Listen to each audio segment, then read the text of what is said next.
Buenas tardes, Carlos y Joana, un gusto.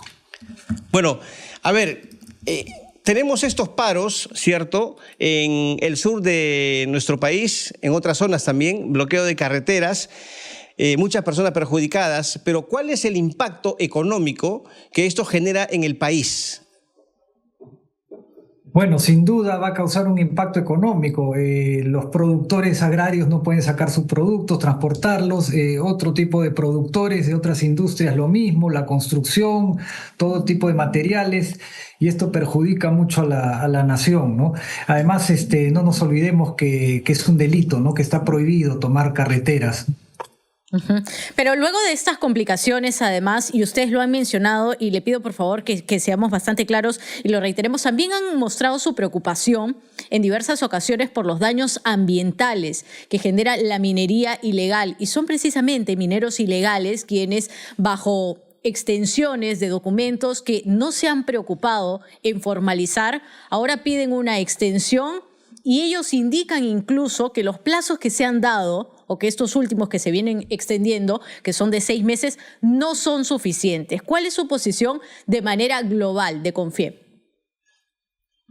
Mire, Joana, el Reinfo tiene 22 años, ¿no? Y no se han formalizado en esos 22 años. El decreto supremo que sacó el gobierno ha permitido que los que tenían registro actualizado se les dé un plazo adicional hasta el 31 de diciembre. Los que no tienen registro actualizado los últimos 4 años ya no tienen ese plazo. Por eso es que salen los 50.000 que ni siquiera han actualizado su registro de los últimos 4 años y tampoco lo han hecho en los 22 años que tiene el Reinfo hasta ahora, ¿no?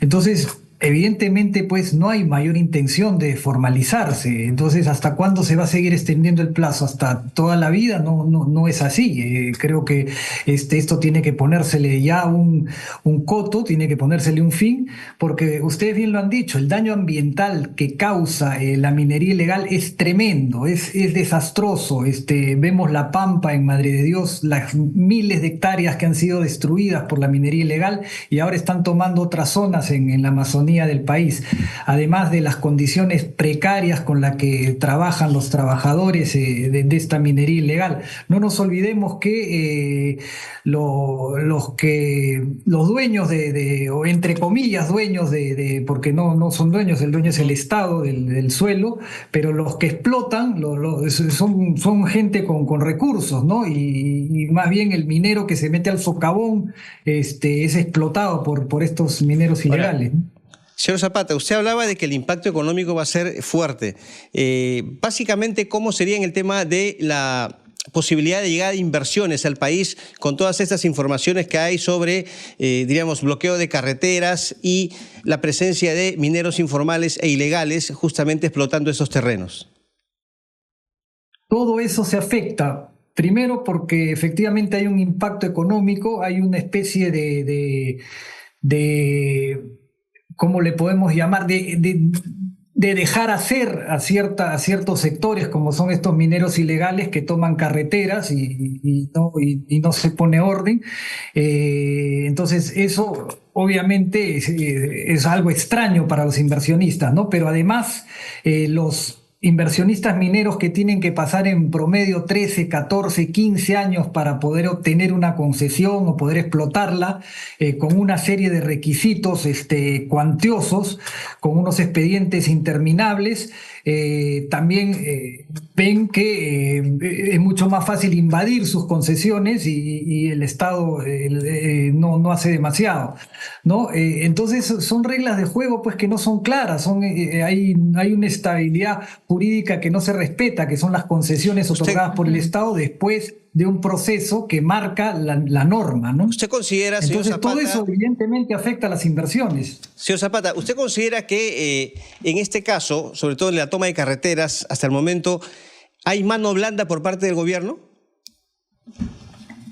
Bueno, yo creo que sí, yo creo que deberíamos, pero no solo de este gobierno, esto es una historia que tiene mucho tiempo, o sea, hace muchos años y muchos gobiernos que vemos estas tomas de carreteras y no hay, y los líderes de estas tomas de carreteras no son sometidos a la justicia como debería ser, ¿no?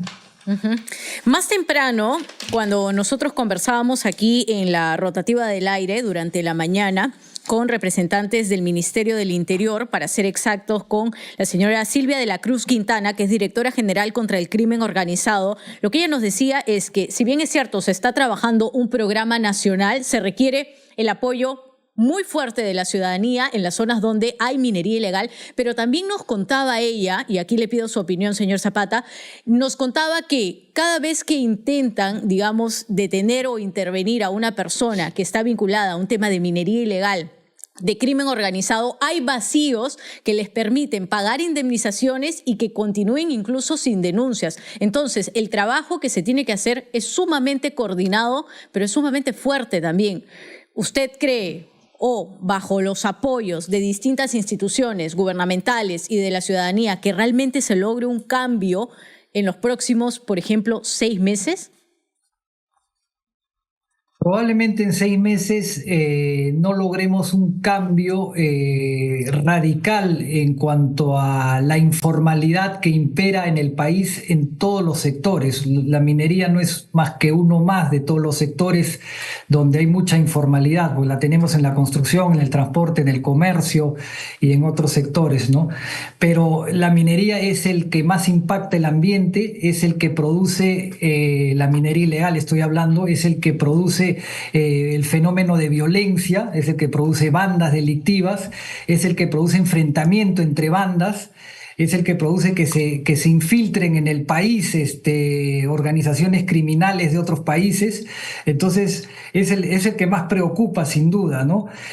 Ahora, ¿qué tenemos que hacer? Tenemos que hacer que los mineros artesanales, que son distintos al minero ilegal, ¿no? Que el minero artesanal que trabaja con sus propias manos, darle las facilidades para que pueda seguir trabajando y formalizándose, pero hacerle un seguimiento para que realmente se formalice, no estas eternas amnistías como la que ya hemos visto que ha tenido 22 años, y sobre todo, lo más importante, que no se aprovechen gente que tiene mucho capital de estas amnistías, estos reinfos, de estos interminables prórrogas para que se formalicen y no lo hacen. Señor Zapata, ¿cómo calificaría la actitud de algunos parlamentarios que alientan más bien las protestas de los mineros informales e inclusive hablan de una ley para que les favorezca en cuanto a la ampliación del reinfo, inclusive hasta el año próximo? Lo han presentado ahora algunos parlamentarios de izquierda y entre ellos el propio presidente de la Comisión de Energía y Minas del Congreso. ¿Cree usted que la minería ilegal está presionando a algunos parlamentarios para su provecho? Sin duda hay una presión, ¿no? La vemos en las calles, la vemos frente al Congreso, pero yo creo que el parlamentario tiene que tener la suficiente autoridad para hacer las cosas que favorezcan al país, ¿no es cierto? Y esto evidentemente no favorece al país. Empezamos diciendo cómo se ha destruido la Amazonía y cómo se puede seguir destruyendo si permitimos que esto continúe. Y yo acá quiero también hacer una reflexión, ¿no? Yo quiero ver a todas esas personas que hace décadas se oponen a la minería formal. Quiero escuchar su voz también, a ver qué dicen con lo que está ocurriendo, porque no solo están destruyendo el medio ambiente, sino están siendo el principal motivo de violencia, están incluyendo en otros delitos, como tráfico de personas. Se están involucrando y cada vez eso es más peligroso, que se involucren en la política, y eso nos puede convertir en un Estado que camine hacia una ruta muy peligrosa. Y lo peor de todo, las concesiones que no se dieron en su momento a mineras formales, a mineras que cumplían con todos los requisitos, hoy día han sido invadidas por informales y que no respetan pues el medio ambiente, restos arqueológicos, las condiciones laborales de sus trabajadores, etcétera, ¿no? Entonces, todas esas voces de protesta, yo quiero escuchar qué dicen ahora. Bueno, señor Zapata, muchas gracias por su tiempo aquí en la rotativa del aire en RPP.